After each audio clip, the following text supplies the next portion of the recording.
What's up, guys? Got a great video blog for you, man. It comes from my man Marcus. He's in Atlanta, Georgia. Wants to know about motivation, man. Where do you go to find that motivation to keep the fight alive when you're down that path and all you're seeing is rejection and adversity and demise? How do you continue that path when the monkey on your back feels like a 500-pound gorilla weighing you down? How do you put one foot in front of the other, continue the journey in that endeavor of life and cross that finish line? Let's read his email. We'll get into this. Greg, your site has helped me tremendously to transform my body, and I cannot thank you enough for that. I don't want to discredit all the amazing workouts and nutritional information on your site, but what you have done for me mentally outweighs all the physical gains I'm so proud of. Your motivation and inspiration has really changed my life, and inertly changed my family's life as well. Your outlook on life is so contagious that I find myself going to your site every day to keep the motivation alive inside of myself. You do that for me, and I cannot thank you enough. I guess I was wondering, where do you go for motivation to keep the fire alive? And what do you turn to after a bad day to ensure you stay on track? Marcus, Atlanta, Georgia. Marcus, you answer that question, you just answered life. That's the $1,000,000 question right there. And it's really hard to answer it, but I'm going to do my best shot for you. You say, you talk about motivation, how to find motivation. And you say, where do I go physically? Marcus, I don't go anywhere physically for motivation. I go there visually. Let me explain that. If your mouth is a window to your body, and the nutrition that comes through your mouth enables your body to grow strong and have a capable fundamental structure of whatever you want to do physically, your eyes are the window to your soul of belief, inspiration, the willpower. And just like when you put something in your mouth and you chew it, it can either enhance the physique of yourself or be the demise depending on what you're eating. The same goes true with what you see. There's a visual diet out there that's good and bad. There's negative energy if you look at it and you focus on, you allow that to come in, to be a demise of your willpower. A demise of your self-confidence, what you can be and what you believe in. You focus on negative so much, you start to believe that negative shit exists in you. That's a negative, unhealthy diet. Visually. Must focus on the positive things in life. Allow them to see them. When you're going through your day, guys, there's a million of these examples out there. When you see them, stop yourself in the tracks. Give credit. Remember the name of that person that did something with a common man, overcame the odds and did the impossible. When you see that, take notice and remember that, because you will use it later in your own journey when you're feeling fatigued and weak. That'll be the spark that keeps you going on that journey when that gorilla is on top of you to ensure you get through that finish. But having a sound diet physically and a sound diet visually, the ability of the power of what you believe in to be true, and then building the body of which can make you anything that you want capable, is only 2/3 of the equation. There's one big missing element that Marcus is talking about here. There's no name for that element. Call it the X factor if you want. But the X factor must exist. Even if you have the healthiest physical diet and the healthiest visual diet, it's not enough. Those two are like a sailboat out at sea with no harbor to sail for. In that situation, the best wind is no wind, because you don't know where you're going. That's the X factor. The want. What do you want in life? You have the physical body to do something. You have the mental capacity to believe in it.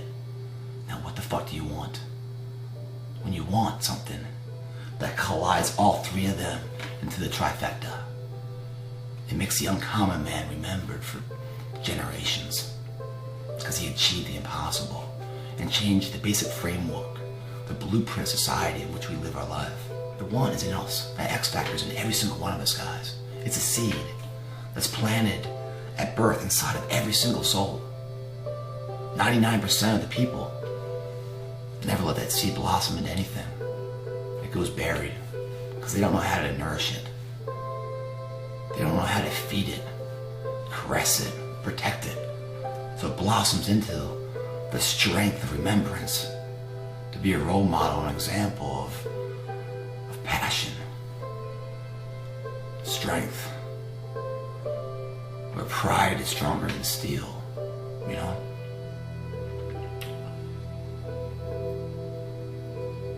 That seed is not a genetic code. I mean, it's not like someone has a big seed, someone has a small seed. We all have the same seed. And it's the trials and tribulations through life that either make that seed blossom or not. How do we feed that seed? Well, there's a lot of different ways. Just like eating, there's good foods you can eat that make the body strong. Just like the visual nutrition that comes in is positive stories of people overcoming the odds. The X factor, the nutrition content is two things, two recipes. One's fear, one's failure. And they're the only two that grow it. Fear and failure. As a kid, worked for the Kansas City Star newspaper. And he was fired because, he was doing a poor job. The boss told him his dismissal was because of his lack of original thought. He didn't have any creative ability. Wasn't good for the newspaper, so they let him go. You know, he still knew what he wanted though, so he kept pushing to what he wanted. What he really loved was actually being creative, even though his boss couldn't see it. But he liked to draw sketches of like animals and stuff, and cartoons and whatever else. He got with a New York distribution company at the time. Kind of liked the idea the guy did, so they kind of joined and started a little something. Before it really get started, Great Depression hit. A distribution company went under, taking all of his money, everything he had, leaving him on the street, dead broke.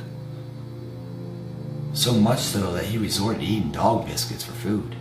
Dog biscuits. Still, kept going. Scrounged up enough money, enough coin to get on a train out to Hollywood back in the day. Went to Universal with another little drawing he had of a rabbit named Oswald. Universal liked it a lot, man. I started talking to him, negotiating a deal. He got all excited. It's my chance, it's my chance. All along, Universal went underneath him and silently patented Oswald the rabbit from under him. He didn't have the money to patent it. Universal just took the idea and ran with it, left him on his ass. Again, failure. Still, he found the intestinal fortitude to stand back up. Continue fighting for what he wanted. And what was so strong? It outweighed all the despair, all the negative energy, all the failures, all the adversities and rejections and disbelief from everybody else. His belief was stronger than the crowd's disbelief. So he continued on his path, and he came with another character of a mouse. Everyone's like, you're crazy, man. That mouse is going to scare ladies and kids. No one's going to want to see that mouse. He said, I think so. I think they will. So much so, I'm going to name that mouse Mickey. I think you know the rest of the Walt Disney story. The Walt Disney Empire rakes in billions of dollars every single year through TV and film and theme parks. 1996, they bought ABC. It just so happened ABC was a mother company of a small little newspaper called the Kansas City Star. They say success is the greatest form of revenge. I think that felt pretty good for Walt. The company that fired him, he rose above it so much that the company that bought it, he bought that company. Nice, I like that. That's a good visual nutrition to soak in and remember. If a guy wanted something so much so that failure became his strength. Failure formed the other characters. Failure made him wiser. So in the final gold mine, he was ready for it, and he scored. Another kid growing up didn't even speak until the age 4. Didn't even know how to read until age 7. He was so far behind in his peer group at a young age that teachers called him stupid. Inability to learn, the rock. So much so that they expelled him from the school. Had his parents pick him up, say, yo, he's bringing down the attention level of all the other students. Slowing the progress down of the collective group. Gotta go. Get out of here. Don't need that. They said he was mentally challenged. Parents were like, right, got a retard kid or something, I don't know. They put him to work. Got fired from every single job he had for years. 21 years old, he got fired again. Every job he tried, he got fired. So all he's seen in life is failure, rejection. All he knows. So much so that when he found his want, what it was that he wanted, he continued to pursue it and pursue it and pursue it. And his dream and his idea failed over 1,000 times. Same dream. Exactly 1,093 times it failed. Until he finally got it right. And the light bulb lit. As Tom says. Sure glad he kept going. Here's a guy that, once he found out his want, the nourishment of that want was fear and failure. That's all he knew. So of course he kept trying. I mean, when have you ever tried something over 1,000 times and still continue the course? I can't say I ever have. This guy did. His want was so strong and so nourished by all the fear and all the failure he had his entire life. He knew nothing else to do. He never knew success. He just knew what he wanted. And failure is all he ever knew. So of course it failed. He's like, oh, no problem. It's an average fucking day. I'm gonna keep on going. Every time it failed, the invention got better and better and better. So he kept going and going, finally it fucking lit. He had over 1,000 other patents too, by the way. Remarkable. More visual encouragement for the willpower and belief inside what you can do. Another guy out in the Far East, he's an engineer, you know? He likes to work on cars and do engine stuff and, you know, grease monkey dude. So he wants to get a job, wants to get paid for what he loves. He knows what he wants, that's what he wants, man. So he goes to Toyota, the big car company in his area, and says, hey man, I'm an engineer, man, I can make some kick-ass engines and shit. And he comes in and they talk to him, and Toyota's like, get the fuck out of here. You don't have the credentials, you don't have the experience, you don't know what the fuck you're doing. Who do you think you get out of here, wasting our time. He's sent home with his tail between his legs.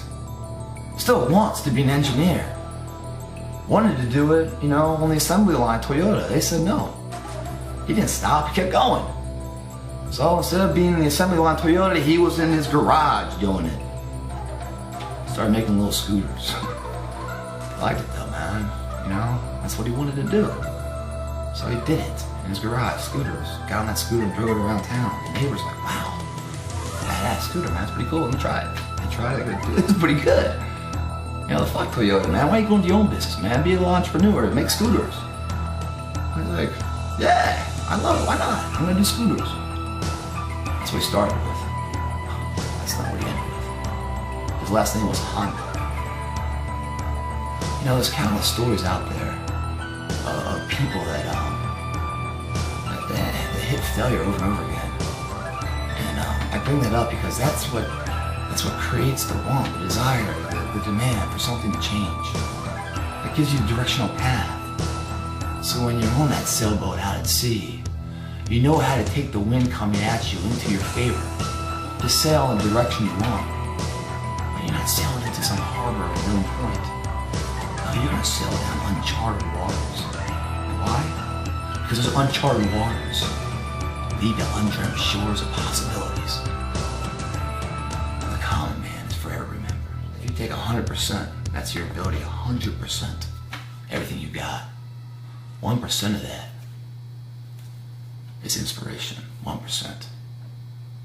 You know, the rest of it, 99%, is perseverance and dedication to see it through.